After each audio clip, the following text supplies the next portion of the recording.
Why literature? I think it's actually a really good question to ask on the very first lecture of a whole course on literature. Like, why, when we're thinking as Christians, when we're approaching the world as Christians, when we're thinking theologically, why literature? Why is it that we begin with story, we begin with poetry?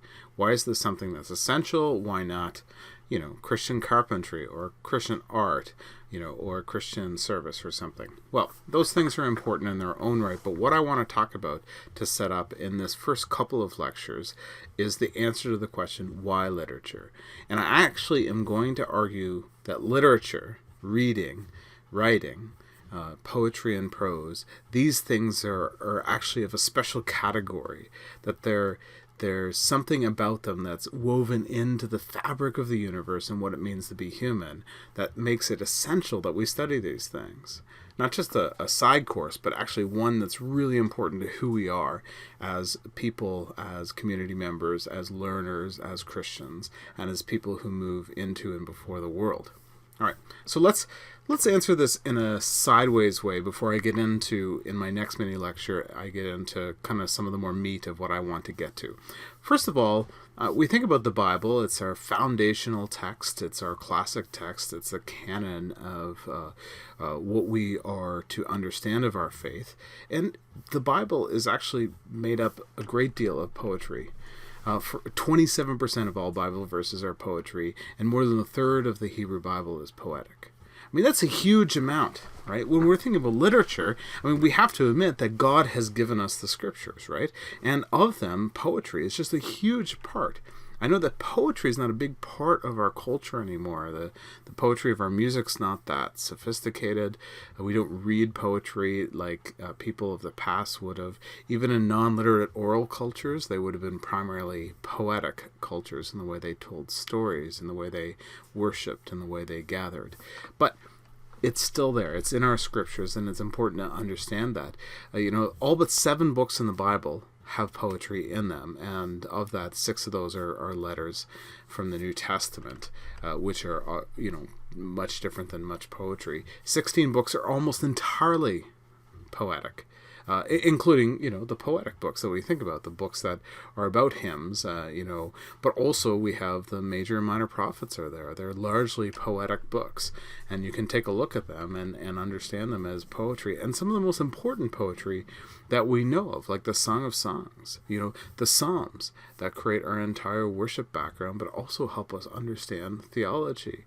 These are essential to our faith. 14 other books, are not all poetry, but have huge chunks of poetic moments in them, beginning with the beginning of Genesis, and then moving through all those historical books.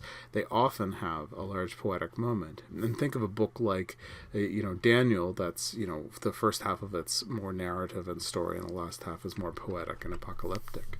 And New Testament poetry is more subtle, but like often the things that they quote from the Old Testament are poetic, and there are poetic chunks as well.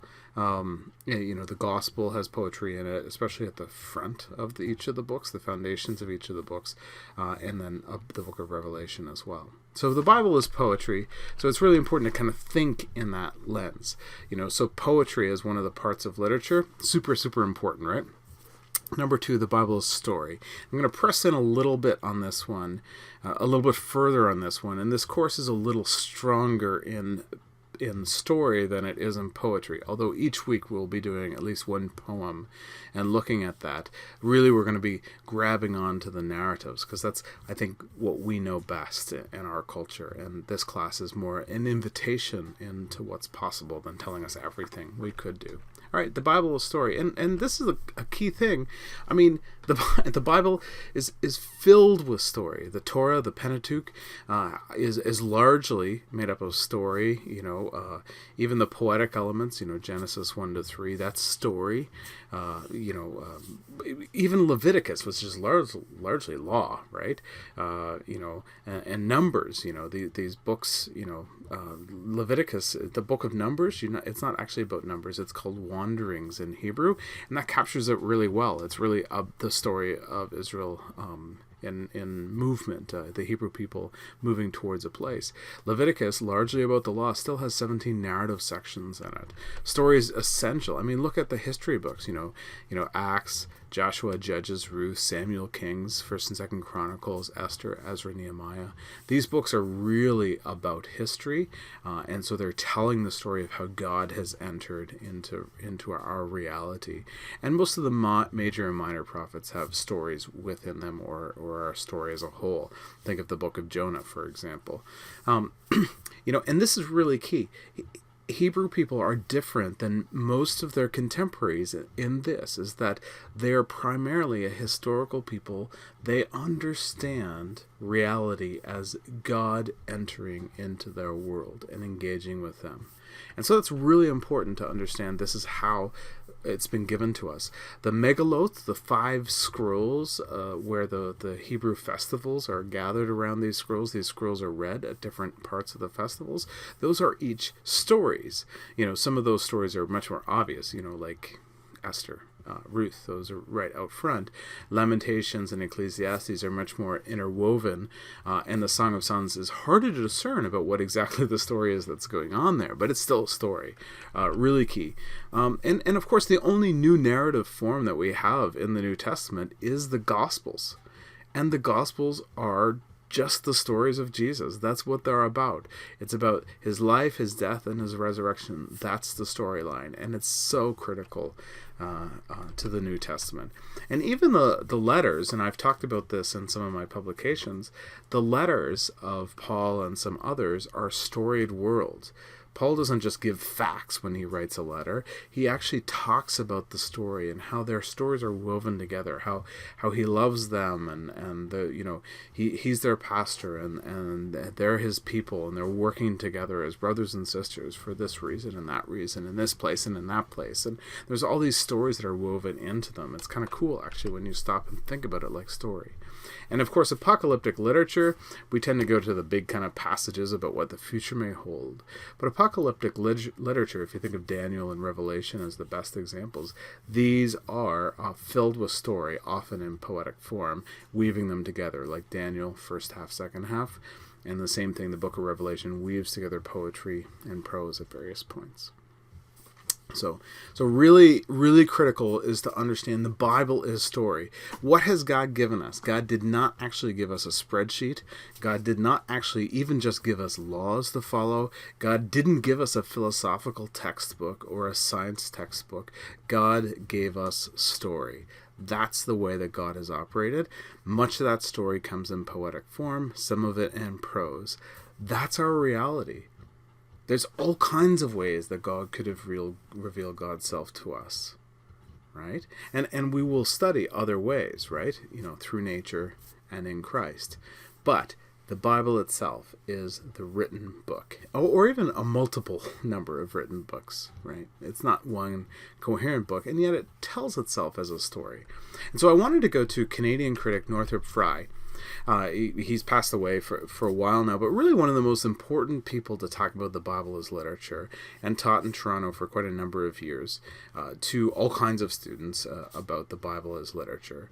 And he ended up, he has a number of publications, but this one, The Great Code, is kind of an intriguing book because it looks at certain aspects of the Bible and the way it's characteristic. He uses William Blake's quotation that the Old and New Testaments are the great code of art. And what Northrop Frye argues is that, first of all, the Bible is really important. Why do we study the Bible as literature? Because it's really important to understanding all of the literature of Western culture.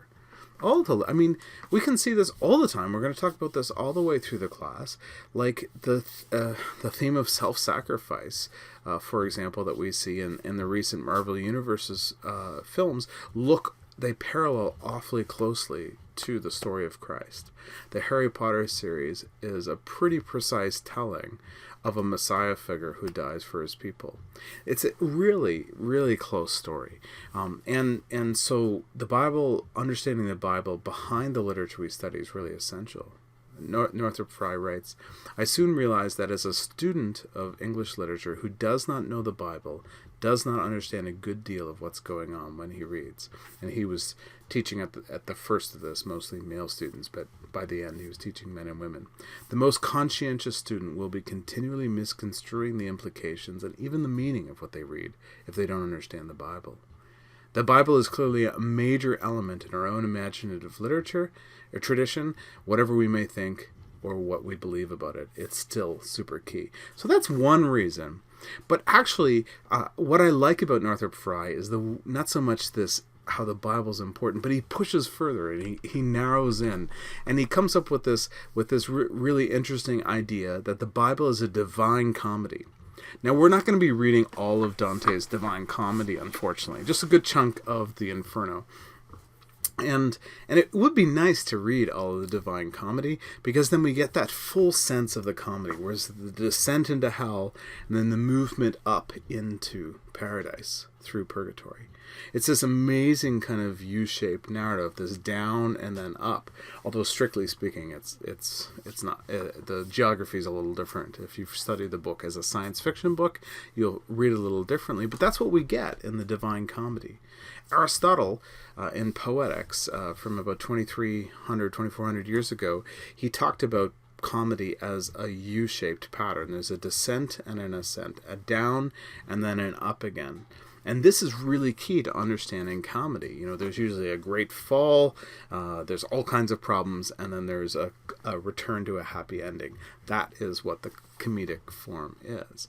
And Northrop Frye describes the Bible as this divine comedy, this U-shaped down and then up again, from the original prosperity, descent to humiliation, and then return. Right? He sees this throughout all kinds of different parts in the Bible, a repeating mythos, a repeating story of apostasy and restoration. So falling away and then rising again. You know, you see it all through the narratives. But of course, you know, the gospel itself is U-shaped. What is the story of Christ? But a descent to come into incarnation, to become human again, to become human, and then to die on a cross, and then to raise from the dead and to return. That's a great U-shaped thing. If you read Philippians 2, verses 4 to 11, this is a great way of looking at that U-shaped grand comedy. And this is what C.S. Lewis called the grand miracle. The falling down, the coming down, and then the going up again. Just like a seed must descend into earth in order to rise into new life. There's a death and a resurrection. And I've argued that C.S. Lewis's works must be understood by this death and resurrection pattern. That's how you understand everything about him. And so we look at the Bible as a whole. It is the story of creation. There's this paradise moment that happens. And then there's this great fall and a series of struggles, but then Christ comes and dies in our place, and then there's this restoration and movement upwards. So from Genesis to Revelation, there's this great U-shaped story. Okay, and that's a great way to understand it. There's a scholar named Charles Huttar who said that he thought that Narnia was that same kind of Bible-shaped story, beginning in the American story, in the American version, with the Magician's Nephew, which is the creation of the Narnia universe. Then it moves to the redemption in Lion, Witch, and the Wardrobe, and the last battle is the return to true Narnia. And so it has this kind of same kind of Bible-style narrative that runs through it. And that may be what's going on there, actually, in Narnia. That's kind of intriguing. But it's more than that, I think. I think story, it's not just that the Bible is story, and it's not just that it's a great story, a compelling story, and it's not just that it's a great comedy, good news, this terrible things turned into wonderful things. I think there's something essential about story in human experience. And a great example, that Claude Lévi-Strauss uses, who's a French thinker about story and anthropology, he says, think about tick-tock. We actually take the sound of the clock, which is a totally numb tick-tick-tick-tick-tick-tick sound, or talk-talk-talk-talk sound, and we make it into a story. We make it tick-tock. We give a beginning and an end to it. And that's the nature of story. Life is beginning, middle, and end. That's the human experience. We want to know that we're in a story. We want to know that we're part of a story. So I don't think it's accidental that God has used Scripture as story in order to draw us into a greater vision of who God is and who we can be. It's not accidental. It's absolutely essential. So the first way of asking the question, why literature, is to answer it by saying, it's essential to us as a story. Humans live out the 3-act story of beginning, middle, and end that we see in almost every film, and that is the backbone of all drama, all stage production, and all stories.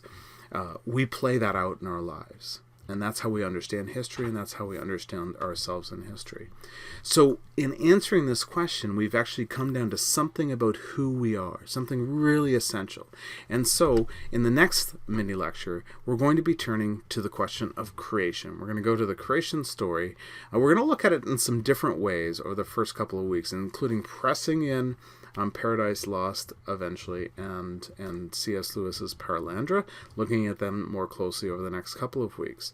But this next lecture, we're going to look at creation and what I want to call subcreation, and ask the question about why we write.